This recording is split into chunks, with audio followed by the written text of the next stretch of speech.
Ali Gauhar Bloch साहब, आप लोगों को क्या खौफ था कि आप हार रहे हैं NA 75 में? आपने फौरन दरख्वास्त दे दी इलेक्शन कमीशन को कि जी नतीजा ना आने दें, नतीजा रोक ले फौरन। बिस्मिल्लाहिर्रहमानिर्रहीम।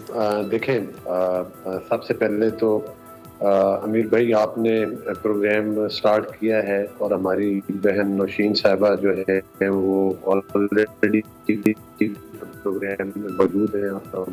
ये बात ही है और इंशाल्लाह अल्लाह ताला के फजल करम से एमएनए है। जिस तरह से 2018 पाकिस्तान की तारीख साज धांधली हुई, इसी तरह से ये जो NA 75 में वो तारीख दोबारा दोहराई गई है और जिस भोंडे और बेहुदा तरीके के साथ दोहराई वो कोई ढकी छुपी हुई नहीं। तमाम पाकिस्तान के हमने मीडिया के ऊपर वो सब कुछ देखा, किस तरह से वहाँ पर कत्लो गारत का बाजार गर्म करके जो है वो क़यामत सुगरा के मुनाज़िर थे। फिर किस तरह से Day 1 से जब से ये इलेक्शन स्टार्ट हुआ उस हल्के का, तो आपने देखा कि Day 1 से किस तरह से हुकूमती मशीनरी को जो है और रियासती मशीनरी को जो है वो पुलिस गर्दी के ज़रिए इस हल्के के अवाम को और इस इलेक्शन को जो है हाईजैक करने की कोशिश की गई। जब इनकी तमाम कोशिशें बांध पड़ गई और कामयाब ना हुई, तो फिर इन्होंने, आप देख लें कि किस तरह से रात को वो 20 के करीब जो पुलिस स्टेशन हैं उनके प्रिजाइडिंग ऑफिसर आया डराया धमकाया होगा और अपनी मर्जी के नतायज के रिटर्निंग ऑफिसर के पास ले। हमारा कहना तो दूर की बात है, returning officer already election commission को रिपोर्ट किया कि ये कुछ इधर हुआ है। लिहाजा उस बेस पर हम समझते हैं कि हमारे लिए बहुत हौसला अफजाई की बात है जिस तरह से कि मरियम नवाज साहब ने अभी कुछ दिन पहले प्रेस कॉन्फ्रेंस की कि जिस तरह से पूरे इदारे पाकिस्तान के हाईजैक हुए हैं और वो इनके दबाव में है और जिस तरह से इन इदारों की इन्होंने 2.5 साल के अंदर तबाही कर दी है। फिर इसमें हमारे एक नवीद की किरण है वो इलेक्शन कमीशन ने लिया और उसको रुकाया और इंशाअल्लाह ताला दूध का दूध और पानी का पानी हो जाएगा। ये जो सीट है नौशीन साहिबा की, ये बहुत बड़ी भारी अक्सरियत के साथ नौशीन साहिबा जीती है। अच्छा। और ये जो PTI नाकाम हो चुकी है, इनकी धांधली सामने आ चुकी है। तो मैं ये गुजारिश करूंगा कि इन हालात में एक हर काम में अल्लाह ताला की बेहतरी भी होती है। जिस चेहरे का जिक्र मियां नवाज शरीफ साहब करते थे कि कौन सी वो खलाई।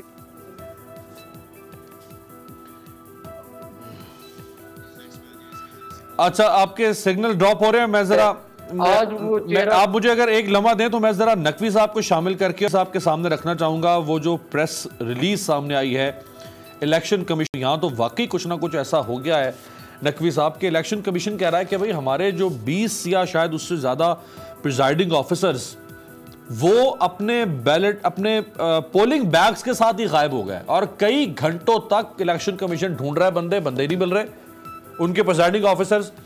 और इलेक्शन कमीशन राब्ता कर रहा है चीफ सेक्रेटरी से, चीफ सेक्रेटरी तनख्वाह देता है और बाद में अनअवेलेबल हो जाता है। उसके बाद IG पंजाब से राब्ता हो रहा है, IG पंजाब भी बंदे नहीं ढूंढ पा रहे, बंदे गायब हो जाते हैं, पोलिंग बैग गायब हो जाते हैं और इसी वजह से जो है वो इसको रुकवा दिया गया नताइज को। तो ये तो बड़ी संजीदा और एक गैर मामूली किस्म की प्रेस रिलीज जारी की है फिरदौस नकवी साहब इलेक्शन कमीशन ने। बिस्मिल्लाहिर्रहमानिर्रहीम। अमीर अब्बास साहब, पहले तो इस स्टेटमेंट के ऊपर जो आपने इस वक्त दिया, लेकिन उससे पहले अगर इजाजत दें। जी जी सर।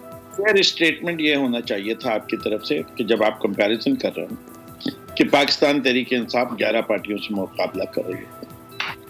ये जो सीटें थीं, ये माजी में ये सीटें किसकी थीं? इसके अंदर जो सिंध की सीटें थीं उनके ऊपर हमदर्दी वाली सीटें कितनी थीं?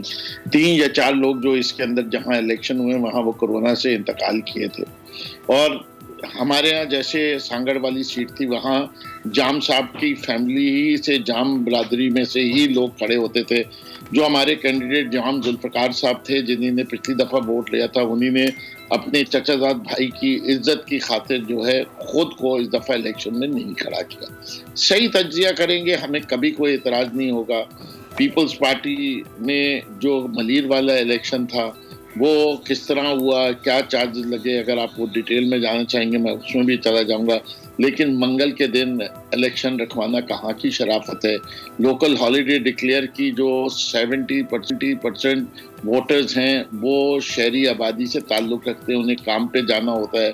तो ऑब्वियसली हमारा जो पिछले इलेक्शन था उसमें जो टर्नआउट था वो प्राइमरीली जो वोट पीटीआई को मिला था वो शहरी इलाकों से मिला था। तो उसकी भी एनालिसिस हो सकती है। अगर आप मुझे, अगर मैं कथा कलामी की आप मुझे इजाजत दें। एक मिनट दीजिए जी। पार्कर के इलेक्शन के फिगर्स को अगर आप एनालाइज करें तो बड़े इंटरेस्टिंग फिगर्स हैं। अरबाब रहीम साहब के वोट बैंक में कोई कमी नहीं हुई है, पीपल्स पार्टी के वोट बैंक में इजाफा हो गया है और ओवरऑल वोट जो बाई इलेक्शन में है वो नेशनल इलेक्शन से ज्यादा कास्ट में है। कैसे जबरदस्त किस्म सर हो सकता है ना 2.5 साल में नए वोटर रजिस्टर भी तो हुए होंगे ना, जो लोग 18 साल के हो गए। सर जी मैं आप अमीर अब्बास साहब जो तर्जिया देना चाहे, मैंने तो सिर्फ अपना एक पॉइंट ऑफ व्यू रखा है। अब जहां तक इसका ताल्लुक है, अगर कोई भी फोर्स जो गलत तरीके से किसी भी रिटर्निंग ऑफिसर को लेके जाती है, उसकी जितनी ज्यादा तहकीकात की जाए वो हम उसका साथ देंगे।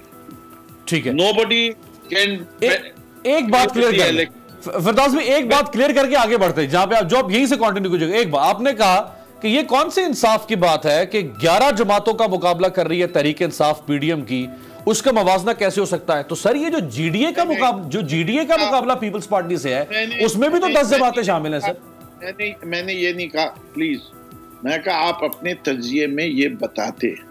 इससे कि अगर आप पीके 63 की बात करेंगे तो वो अगर आप टोटल जितनी जमातें पीडीएम में हैं उनके वोट को टोटल कर लें और तहरीक इंसाफ के वोट को टोटल कर लें तो तहरीक इंसाफ का वोट काउंट बड़ा है। तो सर पीपल्स पार्टी का भी मुकाबला तो 10 जमातों से है ना, जीडीए में 10 जमातें हैं, पीटीआई का अगर 11 जमातों से है तो पीपल्स पार्टी के लिए भी तो टफ टाइम उसको भी मिला है ना।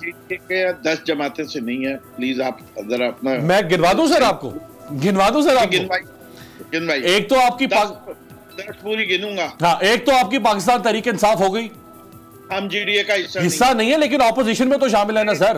हम जीडीए का हिस्सा नहीं है सर, आप ऑपोजिशन में। सर मैं ऑपोजिशन, आपने कहा था आप जीडीए के हिस्से गिनाएं। अब देखिए ना, ये तो आप टेक्निक है भाई, ऑपोजिशन कर दे रे आप। अच्छा पीडीएम पे आ जाए, पीडीएम पे आ जाए। सर मुझे बताएं, अगर आप अल्फाज चेंज करेंगे तो मैं तो उस पे नहीं है ना सर। आपने कहा आप जीडीए की 10। सर मुझे बताएं, नूरानी साहब पीडीएम में एक नूरानी साहब हैं, उनकी कौन सी पार्टी है? मैं तो कहूंगा वो 10, वो तो पर 10 जमाते हुए, उनकी तो कोई पार्टी नहीं, को खास उनका तो कोई वोट बैंक उस तरह से नहीं है। तो इस तरह ना भाई आप जिस तरह से करना चाहें तज्जिया, मैंने तो आपने जो बात की थी मैंने उसके लिए आपको एक तज्जिया दिया।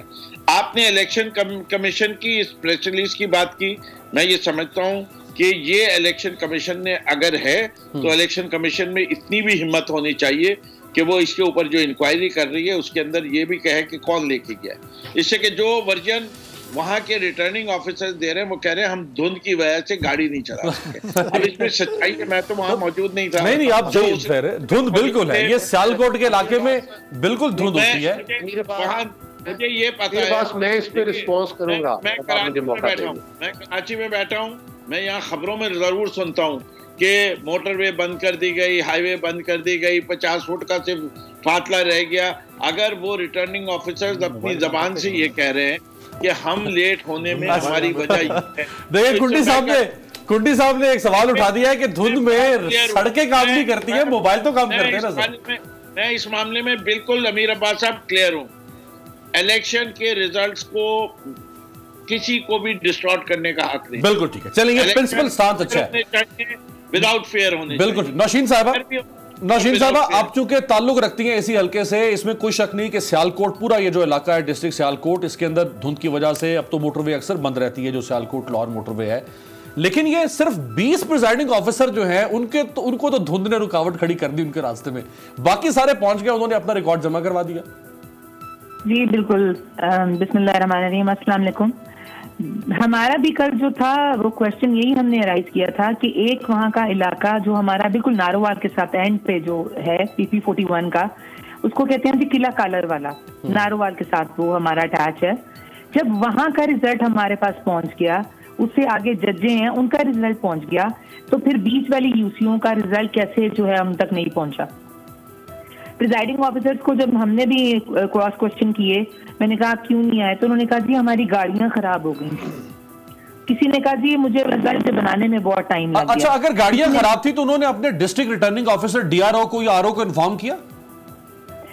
किसी ने उनको कोई इन्फॉर्म नहीं किया, बल्कि इवन मैं जब कॉल करती रही हूँ आरओ को, तो अब हमारी कॉल आंसर नहीं की गई या हमारे मसले रिजॉल्व नहीं हुए, तो इन लोगों को तो मैं कैसे मान लूं कि इन्होंने कॉल की होगी और इनको गाड़ियां पहुंचती। सर अच्छा, और ये जो इलेक्शन कमीशन सारी रात जाके रात 3 बजे चीफ सेक्रेटरी को उठा के उनसे पूछ रहे हैं कि भाई बंदे कहां पे गायब कर दिए आपने सारे, उसके बाद चीफ सेक्रेटरी अनअवेलेबल हो जाता है, आईजी पंजाब को रिस्पॉन्ड नहीं कर रहा, बाकी मशीनरी इन्फॉर्म नहीं कर रही, अपडेट नहीं कर रही है, तो ये मतलब सारे बिल्कुल पूरा पंजाब सो गया था क्या रात को?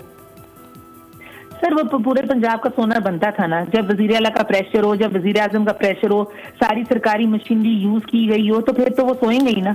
मुझे 5:30 बजे डीएसपी साहब गए हैं, वो अपनी गाड़ियों में 20 प्रिजाइडिंग ऑफिसर्स बैलेट बॉक्सेस के साथ, वोट्स के साथ और अमेंडेड जो थी हमारी पोलिंग रिजल्ट थे उनके साथ वो पहुंच गए, और मैंने उनकी वीडियोस बनाई। वो लोग खुद बड़े सहमे हुए थे प्रिजाइडिंग ऑफिसर, तो उनमें से मैंने एक साहब से पूछा, उन्होंने सच बोल दिया। मैंने कहा आप लेट क्यों आए हैं जी? उन्होंने कहा पहले जी हम एक गाड़ी में पुलिस वाली में बैठे, फिर हम दूसरी पुलिस की गाड़ी में बैठे, फिर हम तीसरी पुलिस की गाड़ी में बैठे।